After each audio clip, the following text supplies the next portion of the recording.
Bonjour et bienvenue. Vous écoutez Marqueur, votre podcast 100% PME et marketing durable. Pourquoi ? Parce que le marketing durable, c'est le marqueur de la bonne santé de votre PME.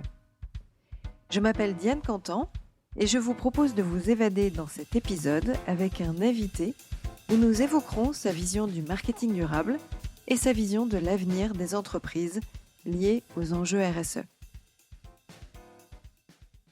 Aujourd'hui, j'ai envie de partager avec vous le succès d'une entreprise, pas comme les autres, dont vous avez sûrement entendu parler. Il s'agit de Team for the Planet, TFTP pour les intimes. Alors, généralement, les interviews de TFTP sont réalisées avec Arthur Aubeuf, cofondateur, mais qui a ce rôle de faire passer les messages et de rendre visibles les activités de l'entreprise. Mais il se trouve que j'ai rencontré Emma au printemps 2023 lors d'une intervention auprès de mon réseau d'experts en temps partagé, Finaxim. Et donc, c'était évident que j'avais envie de te laisser la parole pour parler de ton expérience, de ton parcours, mais aussi, évidemment, de l'entreprise et de savoir quel est votre rôle, la mission et tout ça. Donc, c'est un petit peu tout ce que l'on va aborder aujourd'hui pendant cet épisode. Bonjour Emma. Bonjour Diane. Bon, ravie de t'accueillir, ravie d'être dans les locaux, là, dans le 11e à Paris. Tu nous en parleras un petit peu, mais d'abord, j'ai envie qu'on parle de toi, que tu nous présentes un peu quel est ton parcours, qu'est-ce qui t'a donné envie de postuler chez TFTP ? Alors, TFTP, qu'est-ce qui m'a donné envie ? En fait, moi, j'ai toujours eu un parcours professionnel tourné autour de l'impact, du sens. Moi, je travaillais dans des organismes à but non lucratif, plutôt artistiques. Donc, le sens a toujours été un peu au cœur de mon parcours professionnel et de ma quête professionnelle.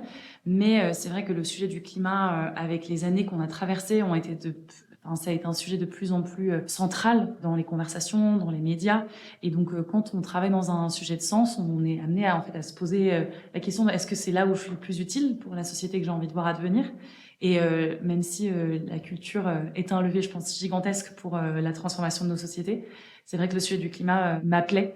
Et du coup, je me suis intéressée à plein de projets en lien avec le climat. Et il s'avère qu'un soir, à 1h du matin, sur LinkedIn, j'ai vu une offre d'emploi passer. Et du coup, je me suis dit, allez, on se lance. C'est pour moi.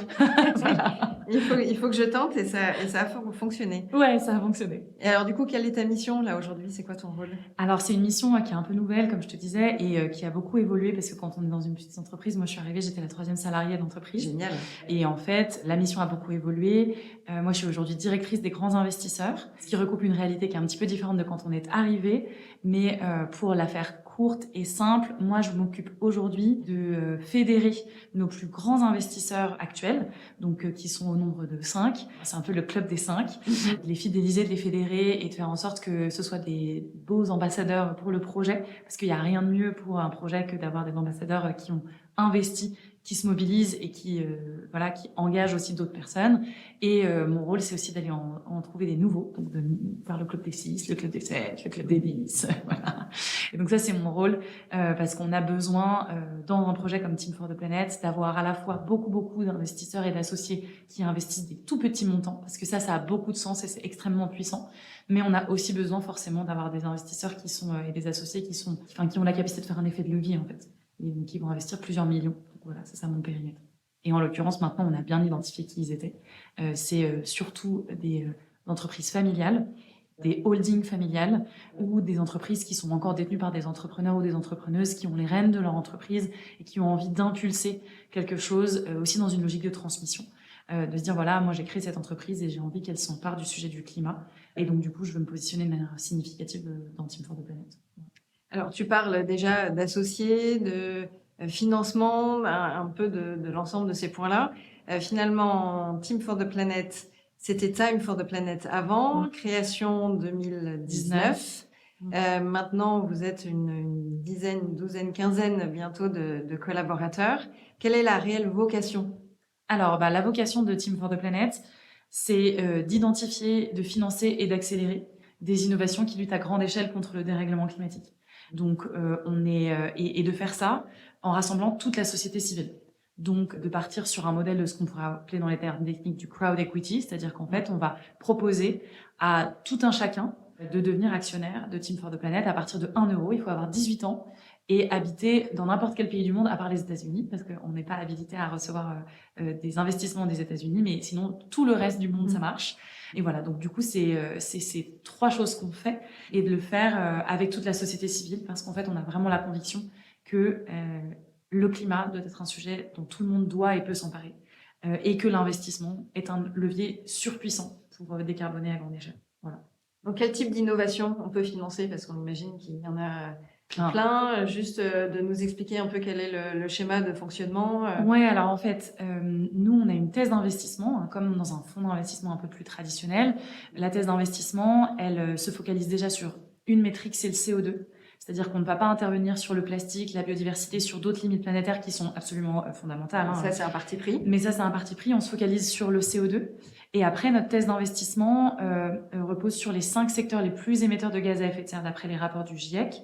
Donc, c'est le bâtiment, l'agriculture, le transport, l'industrie et l'énergie. Et on agit sur 4 leviers, là aussi identifiés par des rapports scientifiques, des leviers qui sont le zéro émission, des innovations qui permettent le zéro émission, la sobriété, l'efficacité énergétique et la captation. Et donc en fait, ça nous fait une matrice un peu à 20 problèmes, et donc on va venir chercher des innovations qui adressent le sujet du CO2 sur cette matrice-là. Et la dernière caractéristique de nos innovations, qui est aussi hyper importante, c'est qu'on veut que ce soit des impacts massifs. C'est-à-dire qu'on a besoin que ce soit des innovations qu'on peut répliquer à très grande échelle et que ça adresse des marchés entiers. Par exemple, les gaz fluorés dans les processus de refroidissement ou l'efficacité énergétique de la climatisation. Voilà, vraiment des pans entiers de l'économie. Et ça, c'est très important. Et donc ça, c'est la dimension un peu massive et la dimension directe. C'est-à-dire qu'en fait, notre objectif, c'est que pour chaque innovation qui est mise en place, on a tout de suite une baisse des gaz à effet de serre.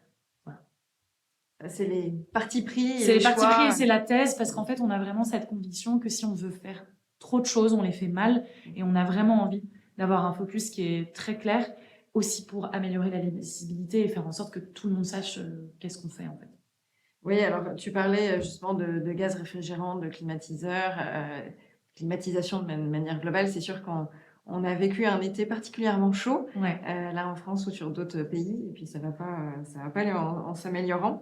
Et du coup, on se dit qu'il y a de plus en plus de personnes dans le monde qui souhaitent s'équiper un peu de climatiseurs et pour anticiper totalement l'été prochain. Alors, est-ce qu'il y a des innovations où on peut se dire, c'est bon, il y a déjà les financements où ça existe, où les brevets sont déjà déposés et ça va changer et on peut évoluer positivement dans cette diminution d'impact CO2. Est-ce que tu as des exemples justement de projets que tu aimerais citer? Alors, en fait, il faut voir quand même que la raison pour laquelle nous, on est arrivés, c'est qu'on a une urgence absolue et qu'il faut aller très vite. Et que la définition même d'un projet industriel, c'est que c'est long et c'est complexe. Parce que ça demande beaucoup de capitaux, ça demande beaucoup de recherche, etc. Aujourd'hui, les projets dans lesquels Team for the Planet investit, on essaye de se positionner à la fois sur des projets et des innovations qui sont déjà disponibles partout, ou des projets qui sont un peu en train de traverser la traversée du désert et qui savent pas trop comment est-ce qu'ils vont se faire financer alors même qu'ils ont entre leurs mains des innovations absolument, alors c'est un anglicisme, mais game changer en la matière. Donc aujourd'hui, absolument, nous, on a investi dans 2 sociétés qui adressent le problème de la surchauffe des bâtiments, ou en tous les cas du refroidissement des bâtiments. Ces 2 innovations, c'est Coolroof France et Leviathan Dynamics. Coolroof France, c'est une entreprise bretonne qui est basée à Brest, qui a déjà un projet un produit qui est commercialisé et qui consiste à peindre les surfaces des toits en blanc, ce qui permet de faire réduire la température à l'intérieur des bâtiments de plusieurs degrés. C'est une peinture qui est basée à partir d'une formulation à base de coquilles d'huîtres, donc à base d'une ressource extrêmement commune en France en tous les cas, et dans pas mal de pays du monde au final, et qui permet de réfléchir la lumière et qui tient une vingtaine d'années. Donc il y a une durée de vie qui est très longue par rapport à d'autres produits de cool roofing, puisque le cool roofing en fait c'est quelque chose qui est une technique ancestrale, hein, ça existe en Crète, en Grèce depuis des milliers d'années, mais là, c'est une solution qui permet de massifier ça dans des très grosses surfaces comme les centres commerciaux, des bâtiments industriels, des bâtiments de bureaux. Et ce qui est hyper intéressant, c'est que Coolroof France, aujourd'hui, c'est une solution qui permet concrètement de faire en sorte que des salariés d'une boîte qui bossent dans un bâtiment continuent de travailler. Dans un cas où s'il n'y a pas la peinture, ils ne peuvent plus venir travailler, tellement c'est absolument intolérable la température à l'intérieur. et qu'en fait, la facture d'électricité en termes de clim devient tellement exorbitante que c'est plus rationnel pour l'entreprise de climatiser. Donc ça, c'est Coolroof France. Et la différence entre végétaliser les toits ou les peindre en blanc? Eh ben, il y a des avantages et des inconvénients dans les deux cas. Après, c'est des choix d'arbitrage. Il y a une question de coût, il y a une question d'entretien. C'est des choix, en fait. À un moment donné, la société, elle choisit l'un ou l'autre. Mais voilà, c'est vrai que le cool roofing, on peut pas faire des toits végétalisés partout. Les coûts sont potentiellement plus élevés. Enfin, en fait, moi, je suis pas une experte du cool roofing, mais ce dont on parle avec notamment le DG de Cool France, c'est que, en fait, les deux choses sont complémentaires. Dans certains cas, il vaudra mieux prendre de la végétalisation. Dans d'autres cas, il vaudra mieux prendre du cool roofing parce que on imagine bien que sur des toits d'usines de plusieurs milliers de mètres carrés, le cool roofing sera peut-être plus adapté que sur du toit végétalisé où là, il y a un vrai entretien. Enfin voilà. Donc de toute façon, nous, c'est ce qu'on dit à Team for the Planet. Absolument toutes les solutions sont importantes et sont pertinentes. Simplement, il faut faire les bons choix d'arbitrage pour choisir les meilleures solutions pour les projets. Et il y a tellement besoin de toute manière de Donc là, il y a les toits besoin que du voilà. financement pour plutôt être dans la croissance et l'expansion de l'entreprise, vu Absolument. que la solution existe déjà, enfin, elle est commercialisable. Exactement. En fait, là, notre apport chez Team for the Planet, dans l'accélération, parce que nous, on accélère les projets de toutes les façons qu'on peut. C'est ça. Et un de nos apports clés, c'est de nommer une ou un CEO à la tête de l'innovation, parce que la croissance commerciale n'a pas encore commencé. Mais dans le cas de Coolroof France, la direction générale était déjà en ordre de bataille, notamment avec vraiment un prisme commercial fort. Donc là où on est venu intervenir, c'est toute la partie impact, c'est-à-dire qu'en fait, Coolroof France est en train de rentrer dans le processus des dividendes climat, donc qui est un processus de mesure d'impact pour savoir exactement combien de tonnes de CO2 sont réduites, et c'est ce qu'on appelle des émissions évitées, par le produit. Et donc ça, c'est une information extra-financière qui est consolidée et qui est remontée aux actionnaires de Coolroof France, dont on fait partie. Et donc ça, ce qu'on apporte, c'est vraiment cette méthodologie-là qui leur permet d'être extrêmement solides dans leur mesure d'impact CO2. Ce qu'on leur apporte aussi, c'est toute la partie commerciale. Aujourd'hui, 30% de ce qu'on appelle les leads entrants de Coolroof France arrivent par la notoriété de Team for the Planet, parce qu'il faut voir qu'il y a il y a pratiquement 100 000 personnes qui ont voté en Assemblée Générale pour faire un investissement dans Coolroof France, donc potentiellement 100 000 personnes qui connaissent Coolroof France. Mais aussi, nous, on négocie des partenariats médias pour nos participations. Donc, Brut a fait un reportage sur Coolroof France, qui est un des reportages qui a le mieux performé de tout Brut sur la période du mois de juillet. Et donc, du coup, ça leur a apporté plein de nouveaux clients. Nous, on parle de nos innovations sur nos réseaux sociaux et on a une vraie force de frappe à ce niveau-là. Donc, on a donc cette partie impact, cette partie commerciale qui est extrêmement prégnante. On a aussi la partie RH, puisque toutes les offres de recrutement de Coolroof France sont publiées sur nos pages, etc. Et donc, pour eux, c'est une façon extrêmement intéressante d'attirer des talents en plus un peu techniques, etc. Donc, ça, c'est vraiment le troisième volet. Et après, le quatrième volet, c'est la partie diffusion en licence libre. Et donc, du coup, on est en train de créer la première licence libre Team for the Planet avec Coolroof France. Cette licence libre, c'est un système très simple. C'est un système de contrat. Le système des licences, beaucoup de gens connaissent. C'est un système de contrat où en fait on signe un document qui nous permet d'utiliser le produit dans certaines conditions. Et nous, notre volonté avec Team for the Planet, c'est de mettre en place ces licences libres pour maximiser la diffusion partout dans le monde, dans des conditions qui sont à définir, mais qui sont très ouvertes. Donc c'est là où on s'inspire des grands principes de l'open innovation, de l'open source, même si évidemment le monde est toujours beaucoup plus complexe que la théorie. Donc là, en fait, sur chacune des innovations, l'objectif, c'est qu'on façonne un contrat de licence libre qui est adapté au produit, adapté à l'innovation, adapté à la propriété intellectuelle, parce qu'en fait, nous, on n'est pas anti-brevet du tout. La grande majorité des innovations dans lesquelles on a investi sont en possession de leur brevet ou de co-brevet. Voilà. Et donc, du coup, ça, c'est les 4 grosses choses aujourd'hui qu'on apporte à Coolroof France. Donc ça, c'est la première innovation sur les refroidissements. Et l'autre, c'est Leviathan Dynamics. Donc, pour le coup, c'est une innovation qui permet de créer du froid avec de l'eau. Donc, en fait, et avec un système de compression. Donc là, tu supprimes les gaz réfrigérants. Tu supprimes tout bonnement les gaz réfrigérants et tu réduis de 30% la facture d'électricité nécessaire pour faire fonctionner le système de froid. Donc, c'est extrêmement compétitif dans un contexte où l'électricité augmente et dans un contexte où il va falloir réduire drastiquement l'utilisation de ces gaz. Et Leviathan Dynamics, là, qu'est-ce qu'on a apporté ? On a apporté le CEO, en l'occurrence c'est un CEO, mais ça aurait pu être une CEO. Là, on a recruté récemment une CEO et j'en suis très contente. Mais un CEO, parce que là, on avait face à nous une boîte d'ingénieurs qui n'avait aucune capacité ou volonté de développer commercialement le produit. Et donc, du coup, on est venu apporter cette compétence vraiment commerciale dirigeante.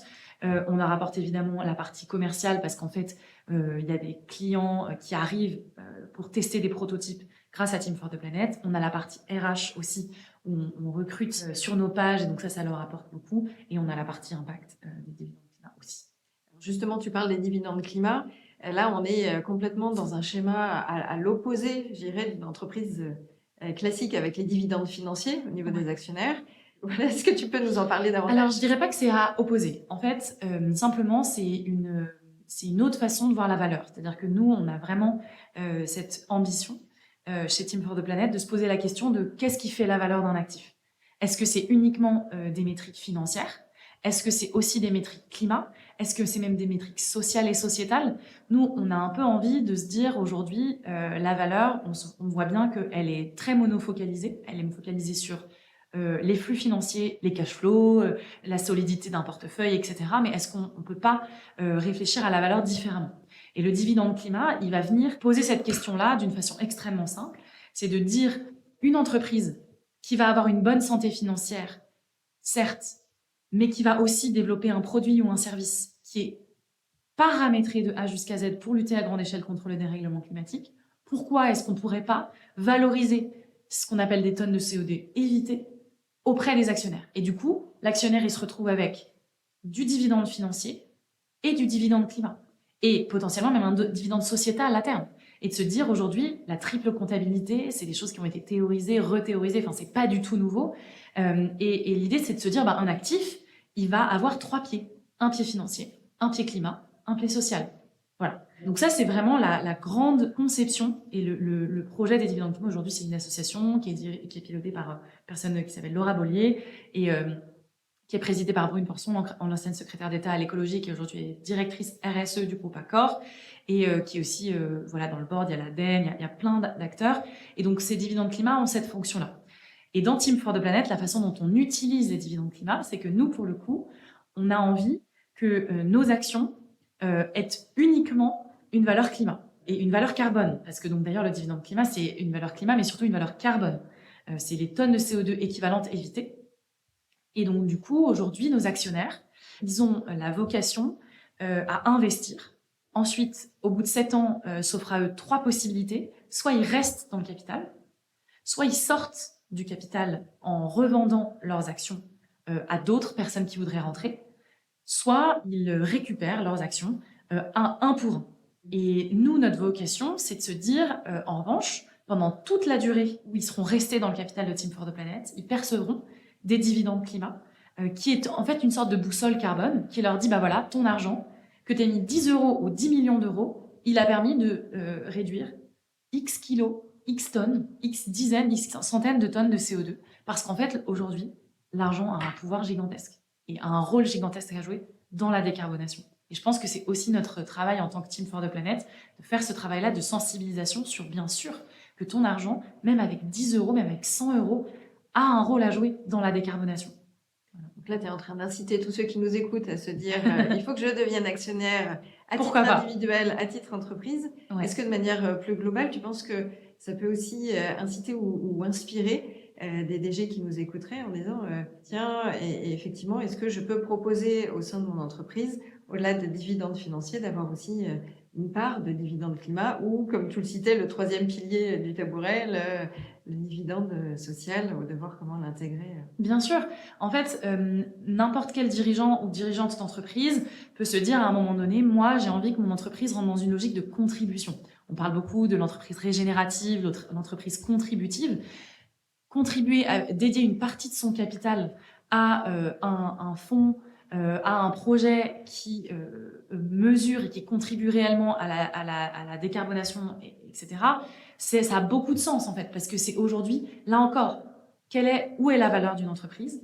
Elle est dans les gens qu'elle a, elle est dans éventuellement le capital immobilier, elle est dans le capital intellectuel. Et cette valeur-là, comment est-ce que je la répartis et auprès de qui? Et effectivement, rentrer dans une logique contributive quand on est une entreprise, c'est être dans une logique contributive financière, climat, environnement et sociale. Et investir dans Team for the Planet, c'est ça. C'est se dire, je vais contribuer à la décarbonation à mon échelle. Il n'y a pas besoin de mettre 10 millions d'euros dans Team for the Planet. Moi, j'ai plein d'entreprises qui sont des boulangeries, des pharmacies, des TPE, des gens avec 5 personnes, des agences de communication. On a de tout. Et c'est juste qu'à un moment donné, ils se sont dit, OK, on a cette poche financière qu'on peut investir dans Team for the Planet pour lutter à grande échelle contre la décarbonation et qu'à terme, ça décarbone tout ce que moi, en tant qu'entreprise et en tant que boulangerie, je peux pas faire en fait, tout seul. C'est finalement notre rôle de citoyen, limite. Presque. Oui, tout à fait. En fait, c'est hyper important que tu dises ça parce qu'en fait, aujourd'hui, quand on est une citoyenne ou un citoyen conscient de ces enjeux-là ou qui souhaite se sensibiliser sur ces sujets-là, qui n'est pas parfait bien sûr, mais qui commence à se poser des questions, il y a plein de choses qu'on peut faire à notre échelle. On peut réduire, on parlera des éco-gestes, mais on peut réduire sa consommation de viande, on peut arrêter l'avion, on peut faire plein de choses. Mais il y a un moment donné, il y a plein de choses qu'on est obligé de faire en collectif, qu'on a besoin de faire de manière systémique. Et pour une entreprise, c'est pareil. Je peux encourager la visio, mettre que des menus végétariens dans ma cantine. Je peux remplacer toute ma flotte de voitures par des voitures électriques. Je peux vraiment interdire... Là, j'étais dans un grand groupe qui est actionnaire de Team for the Planet. Ils ont interdit les vols intérieurs en France et en Europe. Donc voilà, à moins d'une urgence absolue, et il faut limite écrire un courrier recommandé pour dire j'ai vraiment besoin de prendre l'avion.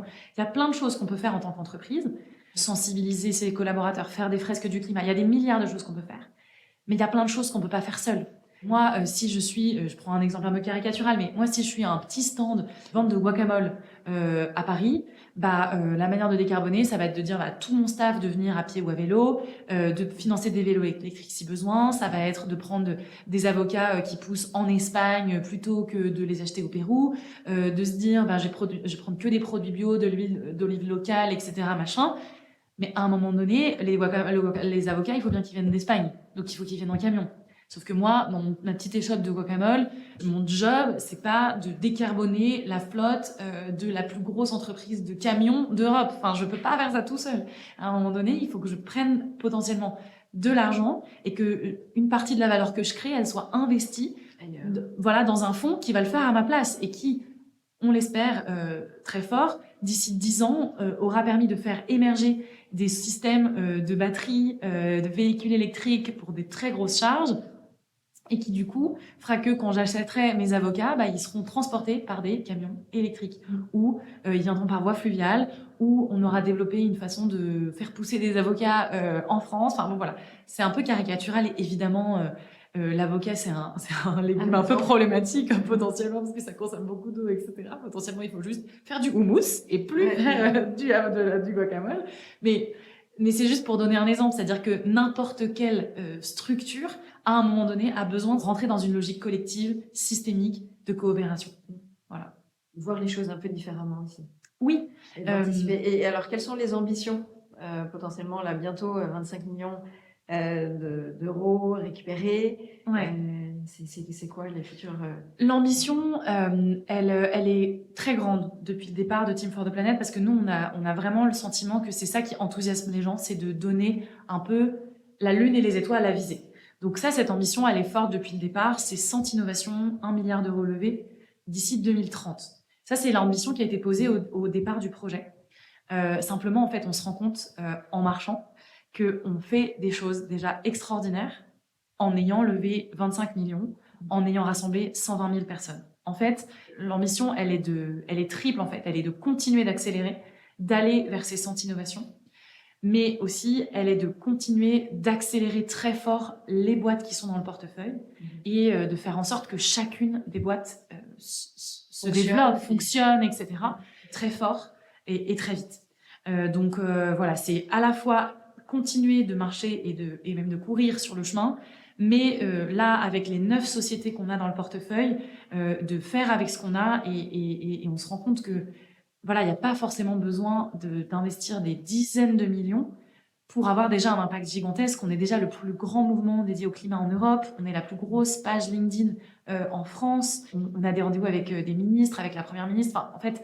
il y a plein d'actions qui sont... Rien que là, déjà, en l'état, on fait déjà des choses et on débloque déjà des portes et ça, c'est génial. Et l'objectif, c'est d'accélérer ça. Les 3 grands axes stratégiques de Team for the Planet aujourd'hui, c'est la première chose, c'est de faire en sorte que nos actionnaires constituent un vrai réseau. Donc, on est en train de plateformiser Team for the Planet pour faire en sorte que quand on est un actionnaire ou une actionnaire et qu'on a son compte sur notre espace, eh bien, on puisse dire moi, je peux devenir évaluateur, ça c'est déjà le cas.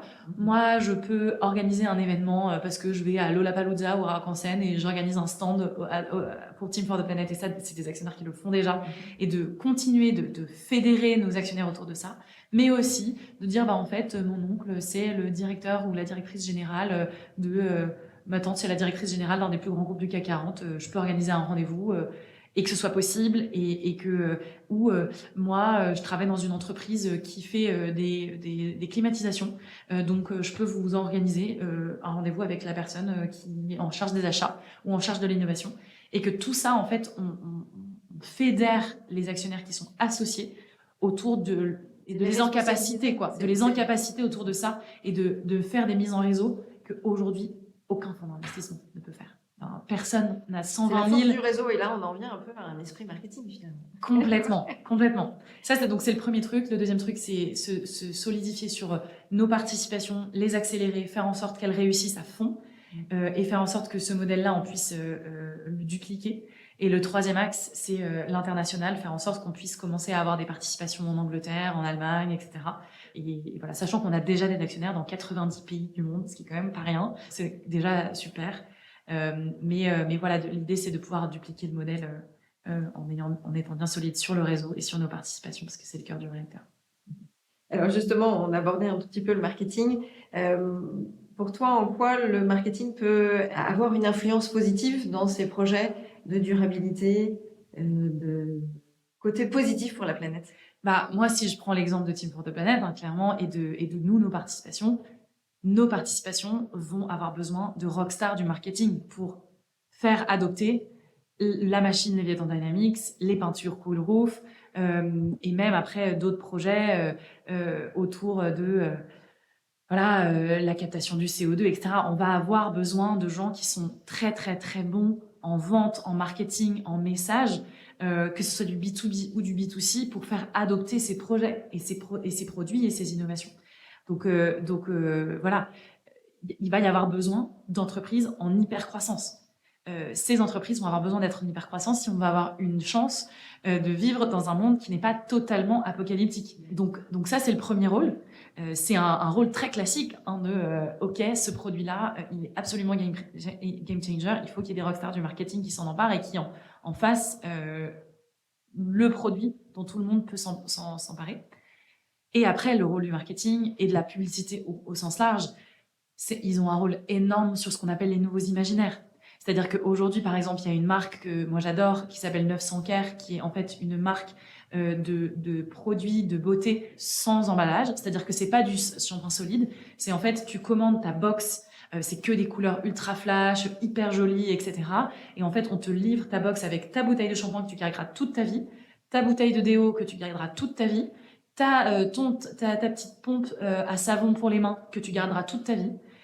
Et ensuite, on te livre dans une petite enveloppe les recharges. Ils sont hyper forts en marketing, c'est ultra playful, c'est ultra joli. Tout le monde et il faut qu'on ait des produits comme ça où tu as ta bouteille de savon pour ta vie, quoi. Et changer l'imaginaire autour du shampoing, changer l'imaginaire autour de... en fait, potentiellement, dans 20 ans, il n'y aura plus aucun rayon de shampoing dans les supermarchés. Juste, tu choisiras ta marque, le truc arrivera dans une boîte en carton que tu peux découper en morceaux et mettre dans ton compost. Et voilà, et tu as ta bouteille. Et puis si elle se casse, potentiellement, tu peux la mettre dans une consigne, et évidemment, qu'elle soit recyclée pour faire d'autres choses. Mais dans un truc circulaire. Et pareil, le vélo, faire en sorte que le vélo devienne cool, devienne sexy, devienne trendy, tout ça, le marketing et là, pour le coup, les marques comme, tu peux pas faire du placement de produits, mais toutes les nouvelles marques de vélo hyper cool, hyper belles, où tu verrais bien, je sais pas, une Dua Lipa, une superstar, rider dans la ville et voilà, et tout ça. Être fier de le faire. Et être fier de le faire parce que voilà, on est des animaux sociaux. La sociabilisation passe aussi par des messages, des objets, etc. Et que ça, c'est hyper important que le marketing le véhicule, même si bien sûr, il faut pas se leurrer, et ça c'est hyper important de le dire, il va falloir qu'on achète moins de choses, et il va falloir qu'on consomme moins, et il va falloir qu'on garde notre vélo 20 ans, qu'on garde notre bouteille de shampoing au moins 5 ans, et qu'on garde nos ordinateurs et nos téléphones, pareil, au moins 5 ans, le plus longtemps possible. C'est hyper important de se dire que le marketing va avoir un rôle dans des boîtes d'hypercroissance qui décarbonent à fond, va avoir un rôle de réenchanter des imaginaires sur des nouveaux habitus de consommation, mais va aussi devoir se dire, en fait, on fait plus de campagne de marketing et on fait on axe toute notre stratégie de boîte sur le reconditionnement, comment on fait pour faire en sorte, et on investit. C'est des changements de budget, c'est des changements de business model, c'est du prêt, de la location. Exactement, des services, du serviciel plutôt que Tout du à fait. produit. Tout à fait. C'est toute cette réflexion-là stratégique un peu à mettre en place. Ça fait complètement écho quand tu parles des nouveaux imaginaires, de la publicité ou des changements un peu de paradigme qui doivent se mettre en place. Ça fait écho à une conférence que j'ai suivie hier, c'était le Salon Pro Durable. Alors, on était en septembre, on est en septembre là, 2023 pour l'enregistrement de cet épisode, mais on est totalement dans ce rôle-là, aussi bien les marketeurs que les communicants, sur comment faire changer l'état d'esprit, comment faire en sorte que ça devienne totalement naturel, de prendre un vélo ou de faire une balade en voiture, en petite voiture électrique, etc. Et tout ce qui se passe avec notre quotidien, et de changer tout ça. Et je suis complètement à une conférence que j'ai suivie hier, c'était le Salon Pro Durable. Alors, on était en septembre, on est en septembre là, 2023 pour l'enregistrement de cet épisode, mais on est totalement dans ce rôle-là, aussi bien les marketeurs que les communicants, sur comment faire changer l'état d'esprit, comment faire en sorte que ça devienne totalement naturel, de prendre un vélo ou de faire une balade en voiture, en petite voiture électrique, etc. Et tout ce qui se passe avec notre quotidien, et de changer tout ça. Et je suis complètement persuadée. Mais je trouve que TFTP, c'est aussi un vrai succès pour moi, en market et en com, quand tu vois l'existence 2019 et en même temps l'étendue de visibilité qu'il y a eu en si peu de temps. Moi, je suis bluffée. Alors, du coup, c'est quoi les clés de succès? Les recettes. Ouais, je sais pas. C'est vrai que moi, je suis arrivée dans Team for the Planet, on était 30 000 actionnaires. On est 120 000. C'est énorme la croissance là qu'il y a eu. Alors, le premier pilier, je pense, du succès tout relatif, vraiment, nous, on prend tout avec beaucoup de pincettes. Personne n'entendra jamais dire de quelqu'un qui fait partie de l'équipe permanente de Team for the Planet que Team for the Planet est un succès. C'est pas vrai. Enfin, donc c'est pour ça que moi je me permets de dire. Voilà, on est très très très loin des 100 innovations. On est très très très loin du milliard. On a encore des milliards de choses à faire vraiment. Mais en tous les cas, on va dire que l'essor de Team for the Planet depuis 3 ans repose sur un premier fondement qui est la joie. C'est-à-dire qu'en fait, on est arrivé sur un sujet extrêmement anxiogène et traditionnellement extrêmement terrifiant, avec un nouveau message qui est la joie. Et les émotions. Ouais, la joie, l'humour et les émotions positives. Et ça, c'est quelque chose qui n'a pas changé et qui ne changera jamais dans le projet. C'est-à-dire qu'en fait, aujourd'hui, et c'est pour ça que je parle de réenchanter les imaginaires, etc., le futur désirable, il est à portée de main, il existe, on peut le faire exister, alors avec des stratégies de marketing ou pas, mais voilà. Et nous, on a vraiment envie de mettre les gens en action à partir d'émotions positives. Ça ne veut pas dire qu'il ne faut pas des émotions négatives sur les sujets du climat. Il y a des scientifiques qui utilisent les émotions négatives, il y a des activistes qui utilisent les émotions négatives. Elles sont importantes. Et souvent, c'est les premières émotions qui vont mettre les gens en action. Mais nous, là où on s'est positionné, c'est les émotions positives. Et notre stratégie de marketing et de communication repose là-dessus. Donc ça, c'est hyper important. L'humour et la joie. Première chose. Après... J'aime beaucoup les posts, je fais un petit aparté, mais j'aime beaucoup les posts sur les réseaux sociaux, justement. Oui, ça fait bien sourire. Mais parce qu'en fait, ça désarçonne les gens. Et en même temps, ça les fait adhérer. Et en fait, on se rend compte que c'est la joie qui fait que les gens se mettent en action. Pourquoi est-ce qu'aujourd'hui, on a 7000 personnes qui décident de prendre 20 minutes à plusieurs heures par semaine pour évaluer des innovations sur notre plateforme d'innovation? D'ailleurs, petit placement, vous pouvez devenir évaluatrice ou évaluateur de Team for the Planet à n'importe quel moment. C'est vraiment une super façon de nous aider. Pourquoi on a plus de 7500 personnes qui se sont formées et qui font ça de leur journée? Parce qu'en fait, nous, on leur procure des émotions positives, on leur dit, voilà comment te mettre en action, et on peut y arriver, Et tu peux trouver une place dans ce combat qui est, en tous les cas, cette grande aventure de décarbonation qui est sans doute le plus grand défi que l'humanité a jamais eu à faire face. Et donc ça, c'est hyper important. Le deuxième volet, c'est évidemment la partie méthode, outil, sachant qu'on a une méthode qui est double, qui est à la fois très digitale et très en présentiel physique. Je m'explique. Un des cofondateurs de Team for the Planet, c'est quelqu'un qui a fait tout son parcours autour de la création de communautés en ligne, digitale. Il a géré pour des gros réseaux sociaux, des réseaux américains, des réseaux sociaux. Enfin, son rôle, ça a été de créer des communautés en ligne. Et donc, la méthodologie, ça a été de s'ancrer sur un réseau social, LinkedIn, et de tester, et de produire du contenu. En l'occurrence, c'est Arthur Obeuf. Et lui, son rôle dans l'aventure Team for the Planet, ça a été de faire grandir la notoriété Team for the Planet en créant du contenu. Pendant 365 jours, il n'y a pas un jour où il n'a pas posté du contenu. Donc ça, tout le monde ne peut pas le faire. N'importe qui peut le faire, mais tout le monde ne peut pas le faire. C'est-à-dire que, ou tout le monde peut le faire, mais pas n'importe qui peut le faire. C'est-à-dire que ça a demandé une assiduité et une capacité à tester et à apprendre de ça et de comprendre l'algorithme qui a été juste phénoménal. Et là, donc ça, c'est du digital. C'est tout du digital. Et par ailleurs, on a une ADN tech qui est très forte parce que le funnel marketing est ultra... là, j'utilise des mots un peu barbares, mais lean. C'est-à-dire qu'en fait, tu cliques, tu as un call to action hyper clair, en vert fluo sur notre site, acheter des actions. OK, tu veux faire quoi? Paf, tu arrives sur un formulaire, tu as 4 étapes, c'est ultra simple, c'est ultra facile. Tu payes en carte bancaire.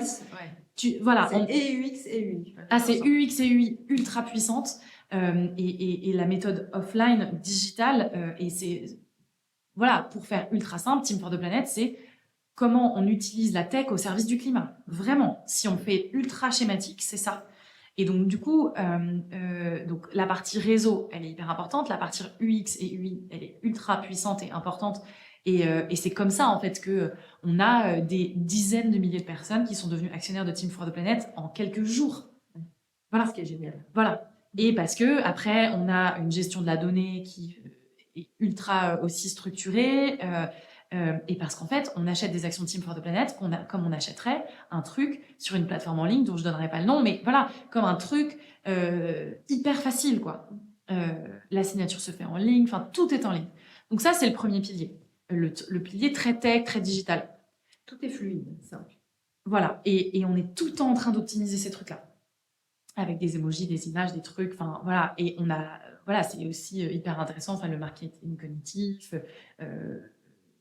On essaye vraiment d'appliquer les best practices de marketing à notre produit, qui est un produit d'investissement qui est censé être hyper compliqué. Donc voilà. Donc ça, c'est la première chose. Et le deuxième volet de la méthode, c'est une méthode en physique, en communauté, les gens qui se rencontrent, qui se connaissent, qui créent des liens humains, des émotions, etc. Et ça, c'est un autre cofondateur de Team for the Planet qui s'en est occupé, c'est Nicolas. Et lui, il a réfléchi à comment est-ce qu'on pouvait créer du lien humain dans une communauté de gens qui avaient envie de se mettre en action et comment est-ce qu'on pouvait leur donner les clés de se mettre en action.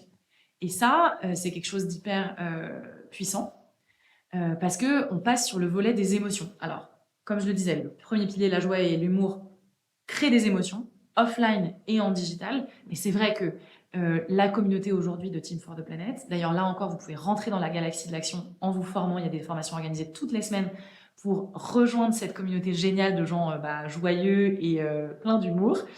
Et l'idée, c'était vraiment de créer une communauté autonome et joyeuse. Et là, pareil, une méthodologie qui a été mise en place, il y a une architecture de la communauté. Et pour en faire partie, il faut fonctionner de cette façon-là. Et ça permet d'avoir des stands à Lollapalooza et à Rock en Seine, ça permet d'organiser des apéros, ça permet de faire en sorte qu'il y ait des gens qui fassent des ramassages de mégots sur la plage. Tout ça, c'est des choses qui s'organisent de manière autonome, qui créent du lien humain, qui fédèrent et qui créent un feu. En fait, ça crée à l'intérieur du mouvement. Et donc vraiment, c'est l'existence. C'est cette dynamique positive, que ce soit c'est la création offline, exactement. Qui fait la recette magique. Voilà, et c'est vraiment ces deux pieds-là qui sont hyper importants, je pense. Voilà. Ok. Et alors pour toi, quel est le principe si je reviens du marketing pur, on a parlé beaucoup de consommation, de surconsommer. Tu as dit il va falloir apprendre à consommer différemment, à Ouais. consommer mieux et donc moins. Mm. Et c'est quoi un petit peu le dilemme entre cette notion de surconsommation et puis finalement un marketing durable et qui serait plus responsable? Bah, c'est un dilemme sans être un dilemme. C'est-à-dire qu'en fait, il y a des projets et des produits dont il va falloir accélérer l'adoption. Donc là, il faut bourriner, globalement, si on reste un petit peu prosaïque, quoi. Sachant que tous ces produits-là vont devoir être pensés d'une façon circulaire, avec une durée de vie extrêmement longue, etc. Il y a des produits qu'il va falloir arrêter d'acheter, par exemple des distributeurs de croquettes pour chiens. Bon, peut-être que c'est des produits qu'il va falloir arrêter de produire, tout simplement, surtout s'ils sont fabriqués en Asie, dans des conditions atroces, etc. Donc ça, il y a vraiment des produits qu'il va falloir accélérer. Il va falloir qu'il y ait des produits qu'on arrête d'acheter, tout bonnement et simplement. Et après, le marketing dans tout ça, bah, le dilemme, il est là. Il est de se dire, en fait, il y a des produits qu'il faut qu'on arrête complètement d'avoir. Donc il faut arrêter de donner envie d'acheter, Voilà.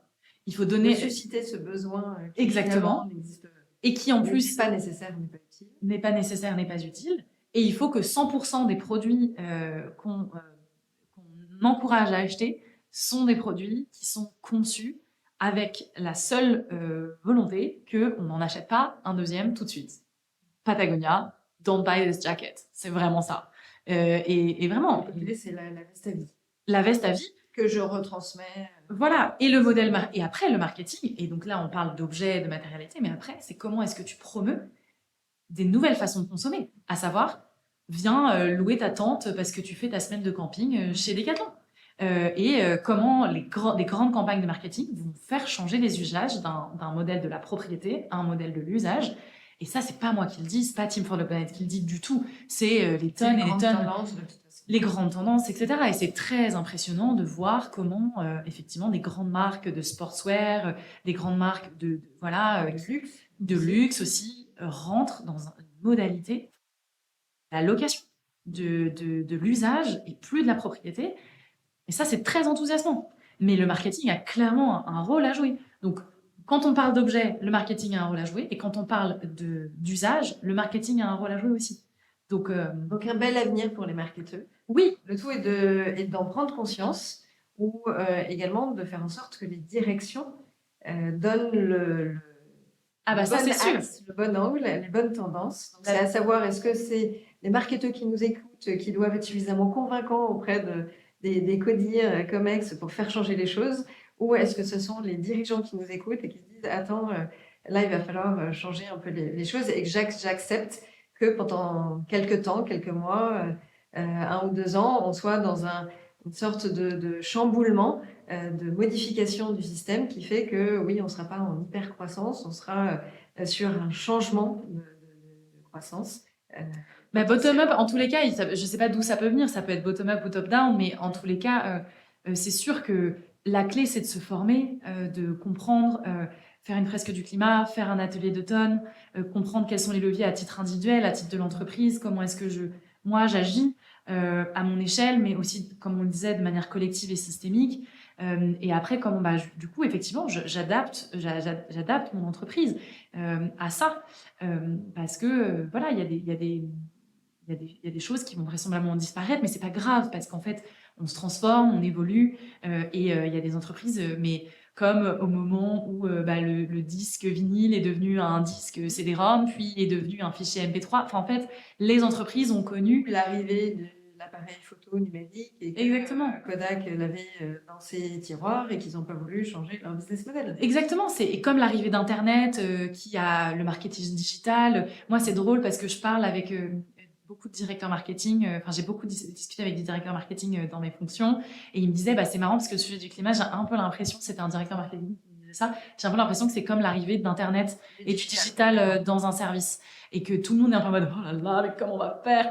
Et en fait, au bout d'un moment, tu te retrousses les manches, tu te formes, t'apprends, tu te dis, OK, comment on fait? Et puis ça se fait, en fait. Et que malheureusement. Well learn. On voilà. apprend de ses erreurs, on recommence, on réessaye. C'est le test and learn complètement. Et après, c'est malheureux à dire, mais potentiellement, les entreprises qui prennent pas ce virage-là, ils vont rester sur le bord de la route potentiellement. Enfin, et évidemment, ça n'a rien de péremptoire ou voilà, mais c'est ce qu'on a observé. Enfin, les grands mouvements sociétaux euh, ont engendré des modifications dans les entreprises. Et bah, s'il y a bien un mouvement sociétal et presque ontologique, c'est le changement du climat et l'absolue urgence d'agir sur le sujet. Donc, et c'est pas une urgence théorique, c'est une urgence qui est réglementaire, où il y a de plus en plus de lois. C'est une urgence dans la consommation, dans les clients, dans la façon dont les personnes perçoivent les produits. Enfin, voilà. Donc voilà. Et les dirigeants d'entreprise Ce rôle-là, ont la possibilité de le faire parce qu'ils ont la possibilité de ce qu'on appelle rompre le triangle de l'inaction. Parce qu'en fait, si les États disent c'est les entreprises disent c'est les clients et les clients disent c'est l'État, au final, tout le monde se regarde en chien de faïence et personne n'agit. Et en fait, s'il y a un dirigeant ou une dirigeante d'entreprise qui se dit bah moi, j'ai envie de rompre le triangle de l'inaction et j'ai envie de me mettre en ordre de bataille pour faire en sorte que mes produits, les choses que je vends, des services ou des produits, ben, ils soient paramétrés pour exister dans un monde qui respecte cette limite planétaire, ben, go, quoi. Et il faut y aller et c'est possible. Voilà. Et ça, je suis entièrement d'accord. Et malheureusement, on verra peut-être d'ici quelques années, mais ceux qui n'auront pas fait ce changement, cette transformation non plus digitale, il faut toujours la faire, hein, mais cette transformation climatique, ou en tout cas planétaire, positive pour la planète, je suis sûre qu'il y a des entreprises, tout comme Kodak, ça paraissait une aberration de se dire que ça n'existe plus. Et il y a sûrement des grands noms, des grandes marques qui disparaîtront parce qu'ils n'ont pas voulu aller dans cet axe-là. Tu parlais de la grande consommation de produits qu'on retrouve dans notre salle de bain et que dans les rayons, dans les linéaires, peut-être plus tard dans les supermarchés, on en aura beaucoup moins ou ce sera différemment. Eh bien, il faut effectivement que ces entreprises-là, qui sont leaders sur leur marché, acceptent ce mouvement, cette évolution. Voilà, après, voilà, je suis pas du tout une experte des produits de beauté, donc j'imagine qu'il y a des milliards de problématiques d'hygiène, etc., liées au packaging unique, etc. Mais en fait, c'est juste qu'il faut se dire, moi je pense que c'est la seule chose à se dire, c'est qu'en fait, il faut tout réinventer et qu'on a les clés pour réinventer et que ça va être extraordinaire. Enfin, en fait, de se reposer, de repositionner notre façon de vivre et de consommer, c'est un chantier immense, mais qu'on n'a finalement pas trop le choix d'entamer parce qu'effectivement, il faut le faire, mais on peut tout écrire. Et on peut écrire les choses d'une manière très relou, très contraignante, pas du tout sexy et cool, comme on peut se dire, OK, comment on en fait quelque chose d'hyper joyeux, d'hyper attractif, qui vont nous permettre de faire des nouvelles choses aussi. Enfin, voilà. Donc, Alors ça on peut tout écrire. Ça me fait complètement rebondir sur un autre axe quand on parle de cette surconsommation, de se dire comment on rend sexy les choses, les produits ou cette façon de consommer ou de consommer différemment. Forcément, ça me fait penser au marketing d'influence, aux influenceurs qui ont un rôle énorme sur les jeunes générations, sur toute une cible de population qui seront les consommateurs avec un panier moyen intéressant ces prochaines années. Est-ce que tu peux nous parler un peu du projet que vous avez pour les influenceurs? Bah, en fait, si tu veux, les influenceurs, c'est dans le GIEC, dans le dernier rapport du GIEC, il y a des phrases sur le sujet, en disant les créateurs de contenu, les créatrices de contenu, les influenceuses et les influenceurs ont la possibilité, / la responsabilité, de se poser la question de OK, comment je promeus des produits et comment je réfléchis en fait à la consommation de manière générale. Puisqu'en fait, c'est quand même leur métier de faire acheter des produits. Donc, c'est quand même un peu la base. Donc, c'est très complexe. Ça remet en questionnement plein de choses dans leur travail et dans leur façon de vivre et juste de se nourrir, hein, concrètement. Donc ça, c'est la première chose, c'est que le GIEC le dit, mais du coup, après, comment on le met en œuvre? Et effectivement, avec Arthur, on a travaillé à un projet d'événement qui n'a pas eu lieu pour plein de raisons, mais où en fait l'objectif c'était vraiment de rassembler des influenceurs, des influenceuses, des créateurs et créatrices de contenu le temps d'une soirée pour déjà les sensibiliser au sujet du climat, parce qu'il y a plein de personnes, comme n'importe quelle Française et n'importe quel Français, hein, qui sont très éloignés de ces sujets. Ben, c'est normal. Enfin, je veux dire, c'est quand même un sujet qui est complexe, qui fait un peu flipper. Tout le monde n'a pas le temps de s'intéresser, comme tout le monde n'a pas le temps de s'intéresser, je sais pas, à la malnutrition ou voilà. Enfin, Et du coup, l'idée, c'était de faire en sorte qu'ils montent en compétence sur le sujet du climat d'une façon fun et très accessible, en fait. Parce qu'en fait, nous aussi, c'est ça. Donc, quand on met la joie et l'humour, c'est de faire en sorte que ces sujets du climat soient fun, joyeux et drôles, et surtout compréhensibles. Parce que je ne sais pas si toi, tu as déjà essayé de lire un rapport du GIEC, mais moi, je n'ai jamais réussi à en lire un en entier. Enfin, c'est quand même très compliqué, ou en entier de bout en bout. C'est-à-dire que c'est quand même d'une complexité inouïe. Et c'est ça le challenge. Et donc, du coup, cet événement, il avait vocation à rassembler ces créatrices et ces créateurs de contenu, de les sensibiliser et de leur dire, il n'y a pas besoin d'être parfait tout de suite pour agir. Vous pouvez vous engager, vous, à faire un truc dans votre quotidien. Et surtout, vous pouvez sensibiliser au sujet du climat votre communauté. Il y a des personnes aujourd'hui, des créatrices, des créateurs de contenu, qui touchent des millions de personnes par jour. Je veux dire... Donc, il y a un vrai rôle à jouer. Il y a un vrai rôle à jouer. Là, c'est prévu quand cet événement, on ne sait pas quand est-ce qu'il sera prévu. Il a envisagé. Oui, en tous les cas, en fait, nous, ce qu'on a envie, c'est d'embarquer tous les créateurs et toutes les créatrices de contenu sur ce sujet du climat. Parce qu'on a la conviction que s'ils ne viennent pas dans le bateau, ben, en fait, on ne peut pas vraiment y arriver parce qu'aujourd'hui, c'est les personnes qui sont les plus influentes. C'est eux les marketeurs, en vrai. C'est eux les rois et les reines du marketing, en vrai. Bien avant la pub, bien avant la télé, quand on voit que Hugo Décrypte fait plus de vues qu'un journal de TF1, c'est monstrueux, vraiment c'est hallucinant. Donc en fait, ces personnes-là doivent être partie prenante du sujet climatique, et il faut que en échange, l'opinion publique arrête de systématiquement leur taper dessus parce qu'ils n'habitent pas dans des yourtes et sont totalement autonomes. Voilà. En fait, c'est un des premiers problèmes qu'on a identifié en lançant Team for the Planet, c'est que le climat est associé à un sujet de pureté absolue et que tant que tu n'es pas parfait, tu ne peux pas parler de ce sujet-là. Voilà. Et donc, du coup, c'est un peu un problème parce que ça empêche d'avancer. On n'est jamais tous parfaits. Et ça empêche d'avancer. Après, il faut qu'il y ait de la sincérité, il faut qu'il y ait de l'authenticité, il faut qu'il y ait une vraie volonté de changer, parce que sinon, c'est juste de l'hypocrisie. On est bien d'accord. Mais en fait, les créatrices et les créateurs de contenu, ils ont la possibilité d'influencer et de pousser des messages qui sont absolument idiots pour l'existence de l'humanité globalement. Donc, ils ont la possibilité de le faire, il faut qu'ils le fassent, et il faut qu'ils le fassent de la bonne façon. Et donc, c'est pour ça qu'on avait imaginé cet événement, parce que c'est un moment festif, c'est un moment circonscrit dans le temps. Donc, on se dit, bah voilà, un peu comme le Téléthon ou comme les Enfoirés, qui est un peu un moment où on se rassemble, on se fédère, on oublie un peu le monde extérieur et on se dit, voilà, on agit pour le climat.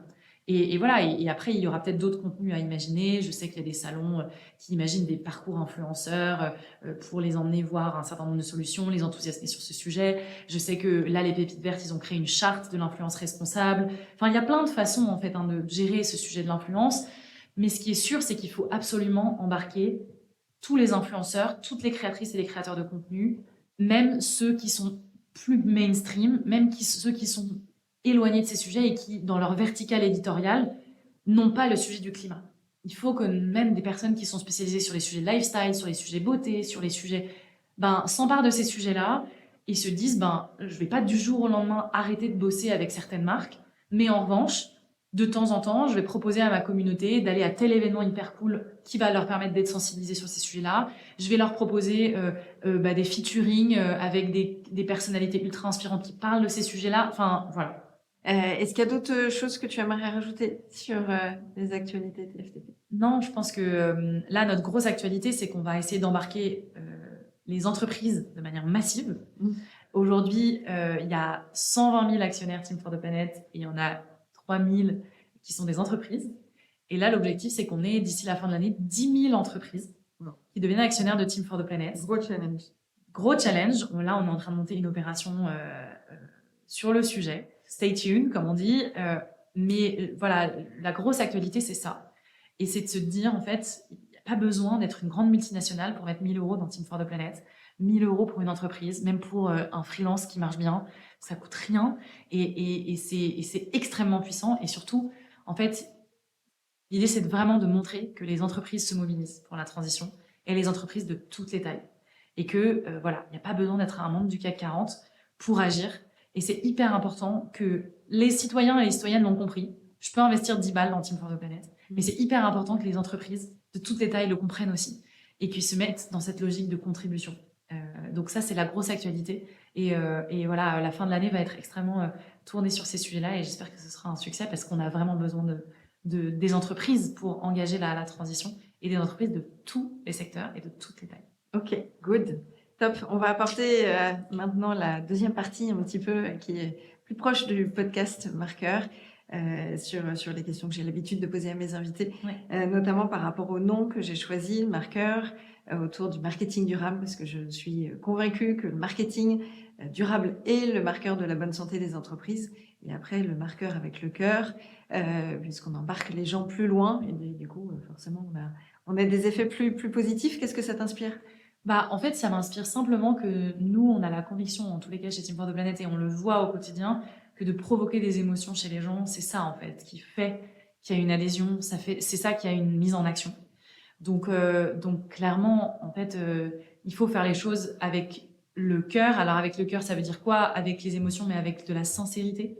Je pense que le problème de ce mot, c'est qu'il est de plus en plus utilisé et du coup, il est en train de devenir galvaudé, il est en train de perdre sa saveur, mais c'est tellement, tellement puissant quand les choses sont faites avec sincérité, c'est-à-dire qu'en fait, on n'est pas parfait, mais on est sincère et chaque chose qu'on fait, on le fait parce qu'on est aligné tout le temps. Chez Team for the Planet, c'est quelque chose l'humilité et la sincérité, c'est vraiment quelque chose qu'on met au cœur du réacteur de tout ce qu'on fait. Et le troisième truc, c'est la transparence. Et en fait, c'est cette transparence qui permet de montrer qu'on est sincère. C'est-à-dire que, voilà. Et du coup, oui, marqueur avec le cœur, parce qu'en fait, si tu fais pas les choses avec le cœur, je pense que il y a quelque chose que tu rates. Tu peux aller très loin en n'étant pas sincère du tout. Je veux dire, il y a plein de gens qui, je pense, ont monté des business en n'étant pas sincère du tout. Je veux dire, pas dans le monde des bisounours, mais simplement, je pense que c'est très intéressant et c'est très puissant.